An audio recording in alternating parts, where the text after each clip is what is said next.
Platform guidelines, content moderation, and digital ethics in Japanese tubing. Japanese tubing, a cultural phenomenon grounded in anime aesthetics and digital performance, has evolved into a significant entertainment industry. This paper examines how three principal actors, YouTube Japan, Niconico, and domestic agencies such as Corp and ANYCOLOR, regulate avatar conduct, monetization, and creator protections. It analyzes the interplay between platform governance and corporate control, identifying how ethical, legal, and cultural norms shape the digital lives of Japanese VTubers. YouTube Japan enforces its global community guidelines in Japanese, applying them uniformly to VTuber channels without distinguishing between avatar-based and face-based content. Rules against impersonation, hate speech, harassment, and copyright infringement apply equally, with the platform relying heavily on AI moderation systems, user reports, and human reviewers. Content deemed violative can be demonetized or removed, with repeated offenses resulting in channel termination. The monetization model includes super chats, memberships, and AdSense, with no restrictions on avatar usage. Niconico, in contrast, has historically adopted a more decentralized, community-driven approach. Its guidelines encourage user autonomy and identity freedom, including support for pseudonymous and avatar-based creators.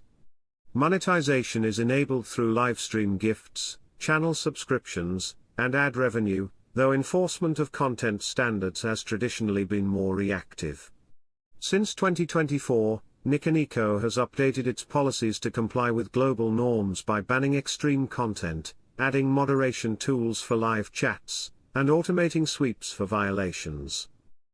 VTuber agencies impose a separate set of internal conduct standards based on Japan's idol industry practices.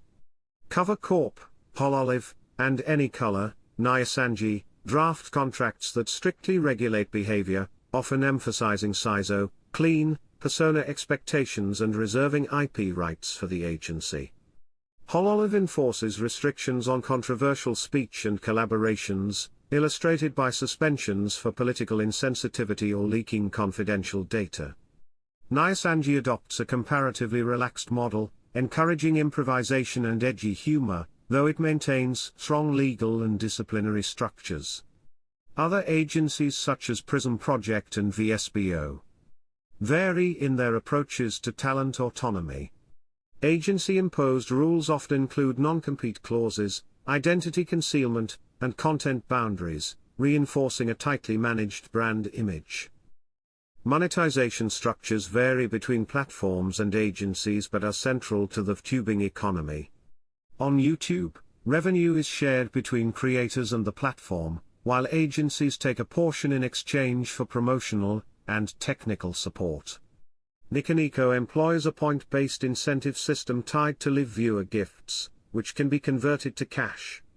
Agencies are frequently criticized for opaque revenue-sharing agreements, sometimes leading to creator discontent or early retirement.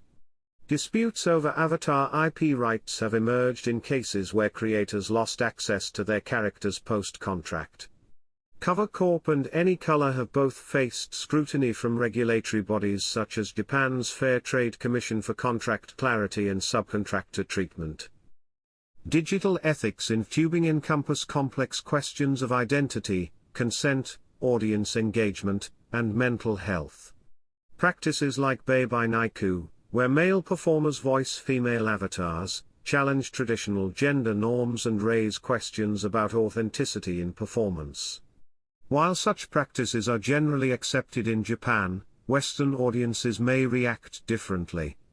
VTubing inherently promotes parasocial relationships, as fans build emotional connections with characters designed for continual engagement. These relationships generate significant revenue but also pose risks of emotional labor and manipulation. Hololive and Nyasanji have published supporter guidelines to manage fan behavior, emphasizing respect and discouraging harassment. Agencies have increasingly taken steps to shield talents from harm, including launching legal actions against defamation and harassment, particularly after serious incidents involving stalking and threats. Nevertheless, mental health support for VTubers remains informal and inconsistent, with most agencies offering little beyond general employee benefits. Emerging technologies introduce new challenges to the regulatory and ethical landscape. AI-generated VTubers created by platforms like Rina and CloneDev raise concerns over labor rights, authenticity, and audience deception. Blockchain-based avatars, such as those from or Incorporated or OneBlock, complicate IP ownership and creator control, particularly when avatars can be resold or reassigned. Cross-border legal conflicts are also increasingly relevant, as VTuber fanbases span the globe while enforcement mechanisms remain domestically grounded. Platforms have begun to address these issues. For example, YouTube applies global privacy and copyright laws in Japan, while agencies negotiate international content rights and pursue overseas legal remedies when necessary. Platform enforcement mechanisms reveal notable differences in technological investment and community reliance. YouTube utilizes algorithmic detection, AI classifiers, and trusted flagger systems to manage violations, providing structured avenues for reporting harassment, impersonation, and doxing. YouTube's moderation tools, including chat filters and moderator roles, enable real-time control during live streams. Niconico, on the other hand, has only recently implemented modern moderation tools, historically relying on user reports and staff discretion. Its 2024-25 reforms signaled a shift toward stricter content moderation and chat controls, but enforcement remains less visible and slower than YouTube's system. Ethical enforcement is further shaped by how agencies handle misconduct and fan controversies. Corp and ANYCOLOR maintain formal protocols for disciplining talents, with precedents including suspensions, contract terminations, and public apologies following incidents involving leaked information, offensive speech, or mental health issues. These actions often involve coordinated legal responses and PR strategies, particularly when scandals threaten brand integrity. Agencies have also coordinated on anti-harassment measures, jointly condemning fan-driven abuse and forming internal teams to investigate leaks and workplace misconduct. However, agency transparency regarding contracts, revenue, and mental health remains limited, prompting ongoing public debates about fairness, labor rights, and performer autonomy. In conclusion, Japanese VTubing operates within a multi-tiered regulatory environment where platform guidelines, agency rules, and national laws intersect. YouTube Japan and Niconico apply general content policies to avatar-based creators, while agencies impose stricter behavioral and ethical frameworks modeled on idol culture. Monetization systems reward strong parasocial engagement but raise concerns about labor equity and audience manipulation.